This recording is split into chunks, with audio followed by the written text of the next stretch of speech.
I wanted to come in and talk a little bit about trust, because trust in leadership is really a big thing. And I feel like given some of the things that we've seen in the news, given some of the things that we've seen with some of the businesses and organizations, and knowing that we as unshakable women really want to shift the energy of things going on, I wanted to talk about this. So I wanted, and some things happened recently. So somebody came to me and said, I'm really afraid of asking for help, and it's very difficult for me. And I thought, gosh, I just said that to someone else, myself. So what's really interesting is that in certain arenas, I can ask for help with no problem. In other arenas, asking for help is a little bit more challenging for me. So as a leader, I don't have any problem asking somebody that I work with, to help me with something. Okay, not a problem at all. I don't have a problem talking to a client about it. But when it starts to get into that more intimate, closer relationships with friends, a friend of mine asked, "Can I help you with this?" And I was like, And then I thought, no, you know what? I'm going to ask. I'm going to say yes. I'm going to accept the offer. So what I realized as I was thinking about it a little bit more is that asking for help really is, because my coach asked me, why is it so difficult to ask for help? And I said, because asking for help means being vulnerable. I don't mind being vulnerable in certain ways. Other ways, right? Being vulnerable is really about exposure. It's about showing a weakness. It's about not being safe. And when there's that exposure or that weakness, then that equals danger, right? So for me, certain areas of my life where I don't want to feel exposed, and so it's very difficult. So this year started last week, asking for help. And I'm realizing, because somebody else came to me and said, I have a very difficult time asking for help, that there needs to be a new normal. There needs to be a new way, because as I was looking back at other people in my life and some of the different things that have occurred, I'm realizing that there are more women out there that have a difficult time asking for help in different arenas. Again, some of us have difficulties in some areas of our lives. Some of us have just difficulties asking for help. I wasn't always good at asking for help at all. I've gotten much better. But this belief that asking for help equals danger, right, is outdated. So it's costing trust, it's costing innovation, it's costing us some connection. So let's create a new normal, right? As leaders, let's really start building trust. And we build trust by letting people know that we're not perfect. So the people that I work with, they all know I'm not perfect. I don't even try to be perfect.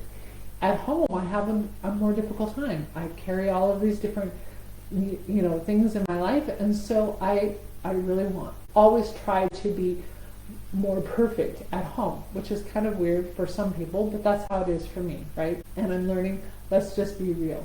Drop a fire in the comments if you've ever felt like you had to have all of the answers to something in a leadership role, right?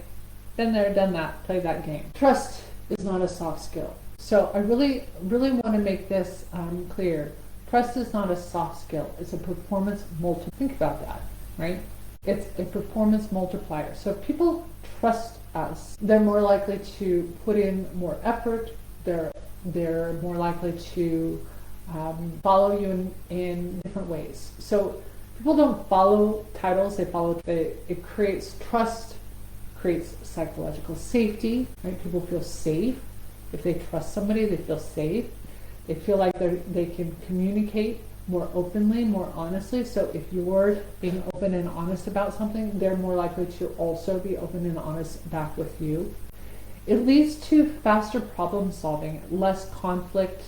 And if there is conflict, when there's trust, right, it's easier to solve the problem, right? It leads to higher engagement and retention. So back in 2020, when COVID hit, our business really took a hit. So in my business, I'm able to be vulnerable. I'm able to reach out to my employees in a very vulnerable way. So when things were rough, I had sat down and explained some things to them. I showed them, I can be vulnerable, I can be trusted, and they stayed with me, right? I laid it out how it was, and so that trust, we had built that trust over a period of time, and so they stayed with me during that period of time and helped to move the business through that COVID section. So when people trust their leader, they contribute. When they don't trust their leader, they protect themselves. They do this and they stop speaking up.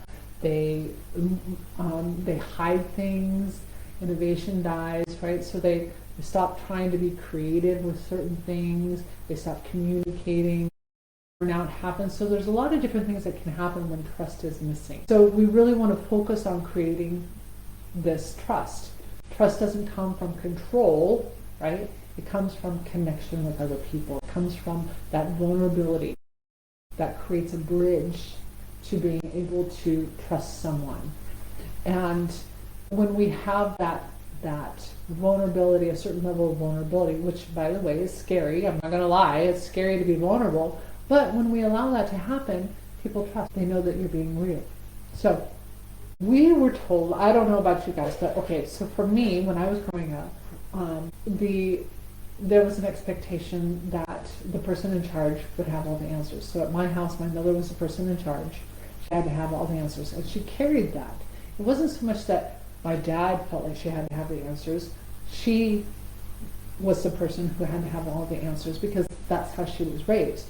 She was raised that, she had to be strong all the time, right? So to not show any uncertainty, right? So I can remember being told, put your best foot forward. Have you ever heard that phrase? Or put a smile on your face, right? So those are kinds of things that are in that mindset of the person in charge, whether they're in the leadership role or they're the parent or they're a teacher, right? They must have all the answers. They must be right all of the time. What happens with this is that those people can start to feel isolated, right? The people around them start to feel disconnected from who that person is, right? So I know that I had, there's some issues there, and it feels unsafe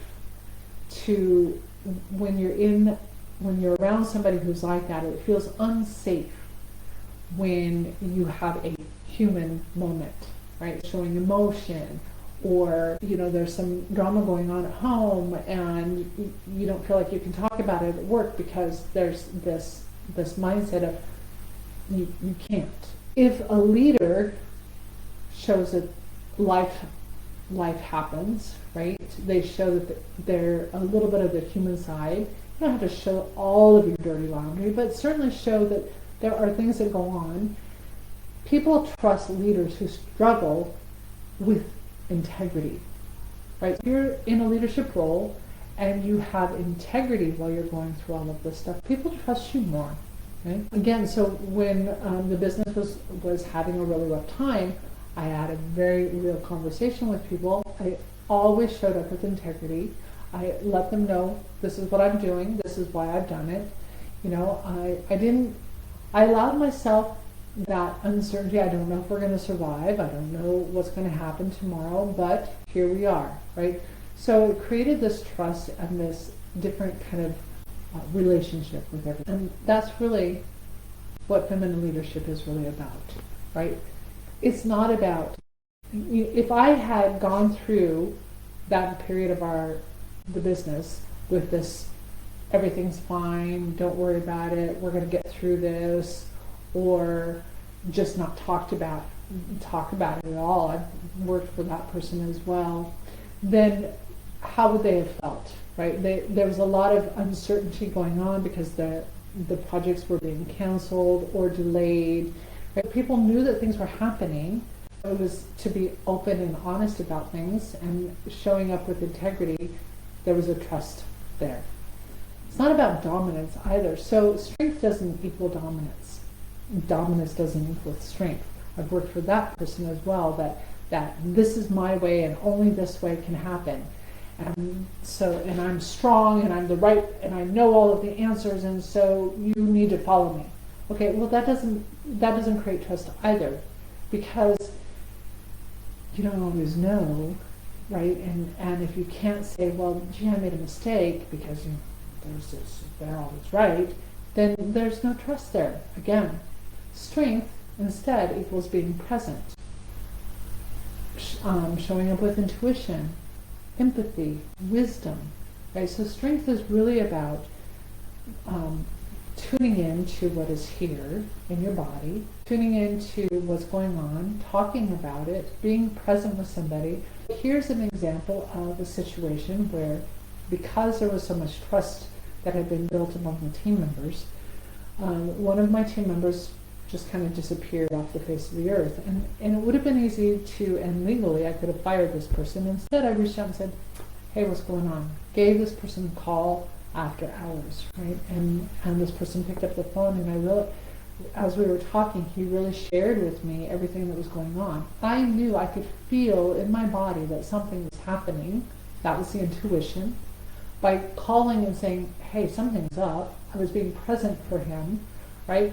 Then as he was talking to me about everything, I was able to show the empathy and sympathy.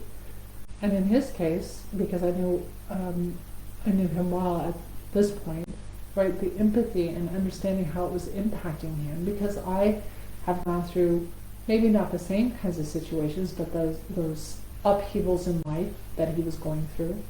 And so I was able to share with him some of the different things that may happen. Created a different level of trust, right? The strength, and that was showing up with a different type of strength. So strength in divine feminine leadership is different than dominance, right?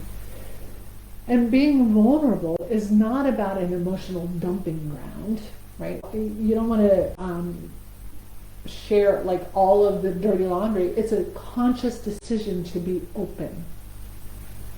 It's a conscious decision to be open in a situation that could be, it's a kind of a sticky, tricky, doesn't feel good kind of situation. And yet, by being vulnerable and choosing to be open with somebody in a kind of scary way, it creates a different kind of relationship. Divine feminine leadership teaches us that trust is built through this openness, through this kind of strength. It's not an armor that keeps everybody out. So I'm going to share with you two different ways, two practical ways to build trust as a leader. Right? Because at the end of the day, having these tools is really important. Okay? So when somebody comes to you and they have something, they have a question for you, and they're struggling with something, you can say, I don't have the answer yet, and you can go get the answer. Or if somebody says, I need support, you can say, let's sit down and talk about what that would look like. If somebody says to you, I made a mistake, instead of being in the blame, shame, guilt kind of situation, really talking through things with them, right? Creating a safe vulnerability, and you model that allows other people to also be vulnerable, allows other people to ask for support, allows other people to say, I don't know the answer yet, allows other people to say, I made a mistake, right? If you yourself model this vulnerability, that choice to be open about things, right, then it's intentional, it's grounded honesty, it's not an oversharing of stuff, emotional chaos. It's that intentional decision, right? So when you yourself are that way with folks, with your team, with your clients, right, with your vendors, okay, it gives others permission to be honest, say, I don't know the answer. It gives other people permission to say, I need some help, I need support, right? It gives other people permission to say, I made a mistake, can you help me fix this, right? It humanizes leadership. It reduces fear from your team. It gives permission to be human. I shared when the business was struggling in COVID, right? By letting people know what was going on, it really strengthened our team. It really strengthened our team. And some of the team members have moved on for other reasons. They needed to be closer to home. That we were all doing a bunch of travel. However, we still stay in touch. I still stay in touch with the folks that have moved on. And we have a really good relationship. So it was a very positive time. It's something I'm thankful. I'm thankful I made that choice, right? Because holding on to it myself, here's the other thing, is holding on to those kinds of things and not sharing with your team, it is isolating. It felt stifling. It felt like I was going to suffocate. And by talking about it, even though it was difficult for me to talk to them and to everybody and say, hey, business is really struggling right now, COVID and all of that. Knowing that we were in it together created a different kind of environment entirely. I felt more connected as a leader after going through all of that, right? Have you ever had that kind of situation where you felt more connected with somebody after you admitted something, that you didn't know how to do something, or you were struggling with something, or whatever the case might have been, right?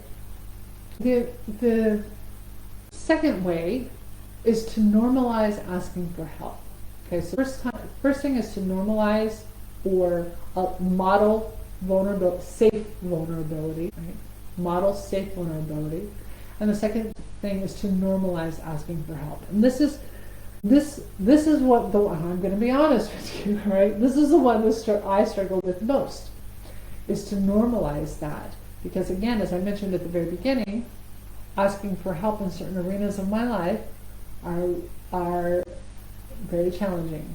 So I'm working on normalizing this. What this can look like in the business world is to ask for input in a public way, not just privately. Say things like, who sees something I'm missing? I said, I don't have a problem with that, right? When I'm in the business world, who sees something I'm missing? I have zero issue with that. Some of the other arenas of my life, yes, I do. Just being real, just keeping it honest. Or I'd love another perspective here. Again, in the workplace, I don't struggle with that. In my personal life, because of the things that I've been through, I struggle with that more. With friends, with family, I do struggle with that. So this is the year that I'm going to normalize this for me on a personal level. Okay. Acknowledge and credit contributions. That one's easy for me. I love to acknowledge and credit other people. When we presented with my business, when we presented our first paper, my marketing director, she was very much involved in doing all of this, and she put my name on it. And I was like, and your name goes on it too. She kind of did this, right? And I was like, yeah, your name goes on this too, right? And because she had done so much, she said, yeah, but you're the person who is presenting it. I said, I don't care. You helped. You did a bunch of the research. We had another person as well, who was my training director at the time. So the three of us put the paper together, and all three names are on the paper. I have zero problem giving credit to people, and I love that because it's a team effort. People feel valued. They don't feel used, right? People, when you have that collaboration, it replaces competition. And for me, the idea of collaborating is such a beautiful thing. That's something I just really love. Power becomes shared. And when power is shared, it's stronger, right? When there are more people linked together, right? They say if you're out in the woods and you come across a bear, link arms, right? It makes you look bigger. Power becomes shared. It becomes stronger, right? So when you ask for help, you don't lose authority, you multiply it when you have that trust factor going on, right? So normalize asking for help, ask for input publicly, within your team. Say, hey, can everybody give me some input here? What am I missing? I'd love another perspective here, and acknowledge people, acknowledge their contributions. It makes a huge difference. So let's create a new normal, right? Why are we doing this? Because imagine a workplace. Imagine a workplace where asking for help is safe. Imagine a workplace where making a mistake is a learning moment as opposed to a blame, shame, guilt kind of thing. Imagine a place where strength includes compassion, includes empathy. Right? Can you imagine that? I can, because we have that. We have that. I didn't always have that, right? So creating this new normal, the more we do this, the more businesses that take this on, that expand into this kind of leadership, right? It's not weak leadership, it's a strong, evolved leadership. It's a feminine, divine feminine leadership, and there's strength. So we're creating a new normal here. One, where vulnerability builds trust. Vulnerability builds trust. Okay? One where asking for help is a strength, not a weak. One where divine feminine leadership is honored for its wisdom, for its compassion, for its strength, for its power. Right? So we're creating a new normal. So this week, I'm going to challenge you to try one thing.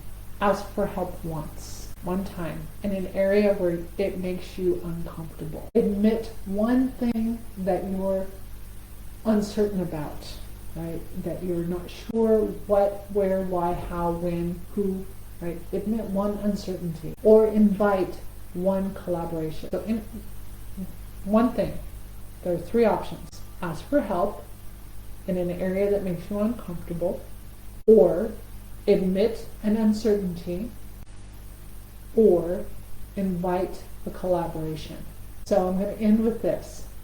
What would shift in your leadership if trust, not perfection, was your foundation? I'd love for the comments in the DMs here, and let me know let me know. Are you going to ask for help? Are you going to admit an uncertainty? Are you going to invite a collaboration? What would shift if you chose to do that?